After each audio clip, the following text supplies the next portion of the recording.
Daddy just got home. He has a brand new car that he is not a fan of. So we've decided to play a little practical joke on him. Okay, we're going to pop the trunk now.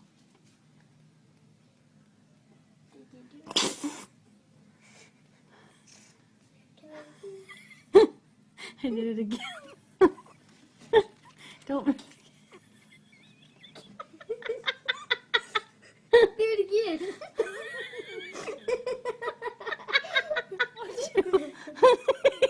He's looking at it like he doesn't know what's wrong with it. Do it again.